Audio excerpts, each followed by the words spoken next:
Today I want to shed light on the state of democracy in Bangladesh.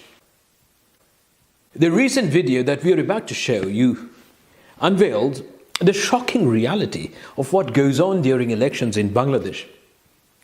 As you can see in this video, a member of the ruling party is stamping the ballot papers for their candidate in a by-election. In just about 57 seconds, he manages to stamp 43 ballot papers. Experts have considered that his speed is impressive, but they have seen better. It's important to note that this by-election is a mere formality, as the previous member of the parliament in this seat has recently died. Even if the winner of this election were to secure the seat, he wouldn't have a chance to attend any parliament session before the national election, which is set to be held before January 29th. Despite such inconsequential stakes, the members of the ruling party could not resist stealing the mandate. The election commission and the entire bureaucracy is just a joke. They are entirely incapable of holding a fair election. It is precisely for this reason that the opposition and political activists in the country have been demanding the resignation of Prime Minister Sheikh Hasina and establishment of a temporary neutral government during the national election. On October 28th, pro-democracy activists gathered for a public meeting in Dhaka. However, instead of being the biggest gathering of pro-democracy activists in the history of Bangladesh, it turned into a nightmare. The police attacked the peaceful protesters, firing sound grenades and firearms at unarmed people. This led to a violent outbreak and the arrest of more than 10,000 political activists. So how did this happen? The template is fairly straightforward. First, the police and Awami League activists attack unarmed people. Violence erupts, and the victims are then arrested with no chance of receiving justice. In fact, the New York Times and Guardian have reported on the overflowing jails in Bangladesh, all of which are holding political activists who have been denied any form of fair trial. It's a dire situation in the country right now, with almost the entire leadership of the opposition behind bars. Not only that, reports have emerged that ruling party members have opened fire on garments workers who were simply demanding a pay rise in their profession. This has resulted in the loss of at least 3 workers' lives. A female worker was shot at her face. Sheikh Hasina is marching towards yet another one-sided sham election. She is not concerned about international opinion, and the only way for her to stay in power is to rig the election. With 2 months left until the national election, the entire political leadership of the opposition has been jailed. How can there be a participatory election? The election commission is so corrupt and incompetent that they can't hold a fair by-election in one seat, just 2 months before the national election. How can there be a nationwide fair election? What the judiciary is doing? They're working day and night, literally at the night time, to swiftly convict the opposition leaders. The police, judiciary and Awami League are in cahoots. A nexus of corruption, human rights violation and criminal activities.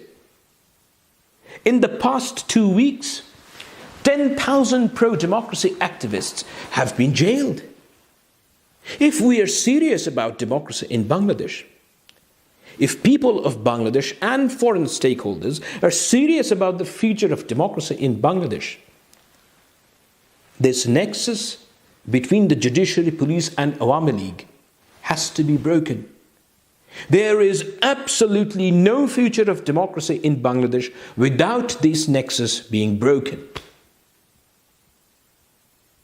Look, there needs to be a tipping point at which an elite conversation would have to start. By that, what I mean is that the military and civil bureaucracy would start talking among themselves and say that this is it. It cannot go along the lines of Sheikh Hasina anymore.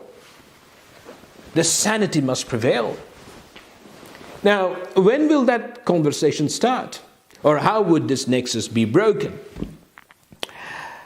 I don't have a crystal ball, but I have learned the history of Bangladesh well enough to make 3 educated guesses. Yes, I believe there are 3 ways left from here. Number 1 is brute violence. People or some individuals will take matters into their own hands. All repression leads to a point of no return. We like it or not, this remains a possibility. Someone pushes himself to blowing off in a government institution. When the times are desperate and hopeless, throughout history, people have taken matters into their own hands. No one wants this, God forbid. I mean, this is the worst thing that could happen to Bangladesh. But the way things are heading, it just might happen. Number 2 is the military takeover. This has happened before in Bangladesh. Although, for a military takeover to take place, India must be on board with the military. And it seems that India is firmly behind Sheikh Hasina. And they will most certainly welcome a rigged election, as they have done twice before. The risk with the military intervention is that it is unpredictable.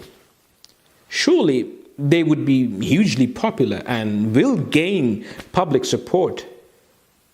Military might be interested in this because over the years, people's trust in the military and their aura of invincibility and being the honest arbitrator have eroded. I've heard from multiple sources that there is this angst among military officials. However, I honestly think that the top military officials in Bangladesh are incapable of defending anything except their lifestyles. I mean, you really have to see it to believe it. The picture of military generals Mario Vargas Llosa paints in the Feast of the Goat falls really short of lavishness when compared to Bangladeshi military generals. When you are used to that kind of luxury, all you want is how to prolong your retirement benefits. Your very existence becomes a bribe for doing nothing. The biggest risk in this route is that democracy through military involvement is an iffy project. It might happen, and to be fair, it has happened before in Bangladesh, but the effectiveness is not guaranteed. However, if it did happen, the nexus between the judiciary, police and Awami League would most surely be broken. There would be breathing space, and the sensible voices within the government organization could then take hold. The atmosphere of fear and tyranny would gradually diminish. The third scenario is the West imposes blanket sanctions on police and judiciary officials, as well as targeted sanctions on oligarchs supporting the one-party dictatorship. This will create deep anxiety among government officials. The elite conversation I mentioned earlier would most certainly be prompted in an event like this. Look, Bangladesh is a very West-oriented country. Sheikh Hasina's stooges will not be able to withstand that level of pressure. The police and judiciary would stop oppressing people of Bangladesh only if there is a genuine threat from the West. I meant action, not the talk. You see, the incentive for police and judges to uphold the rule of law is extremely low. And because of this, the government is functioning like a criminal enterprise. Good people within the government do not have any say, and they cannot go against the will of Sheikh Hasina. This woman has destroyed every institution in this country and is obsessed with her father and family. For every question, be it economic or enforced disappearance, she has only one answer: they killed my father, blah, blah, blah. The blabbering goes on. Her age, gender and religion serve her well to play this victim card, especially to the Westerners who don't understand her viciousness. She is not what you think she is. If Sheikh Hasina stays in power, the country will plunge into deep economic crisis within 6 to 8 months. The political economy of Bangladesh is such that an aversion of economic crisis is impossible.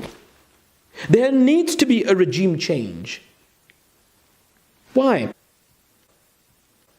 The economy of country is running on borrowed time and is a ticking bomb. The governor of the central bank recently said that he hasn't seen an economic crisis of this magnitude in his lifetime. The reality is, Sheikh Hasina simply cannot manage the economic crisis. It is impossible. Her political life and blood is supplied by her cronies. These are individuals who are made obscenely rich. I mean, billionaires by Sheikh Hasina. Now, in order to rig the election, she needs money, cash. You have to bribe a lot of people. Now, who are going to supply this money? The billionaires who control the market and fix prices, creating double-digit inflation. It is impossible to manage an economic crisis without breaking these oligarch syndicates. It is impossible for her to fix the terminally sick banking sector. Do you think she would be able to control her cronies who financed her dictatorship in the first place? She's only going to exacerbate this crisis. There would be more blood, more violence in the process leading to election. People would resist her sham elections and police would be used to kill people. It is as simple as that. All foreign stakeholders, including China, India and Japan, want stability in Bangladesh. Sheikh Hasina is not the one who can deliver political stability that everyone is looking forward to. To stay in power, she has taken the entire nation towards an economic crisis. In no time, this economic crisis would manifest as political violence, and this is why she must go.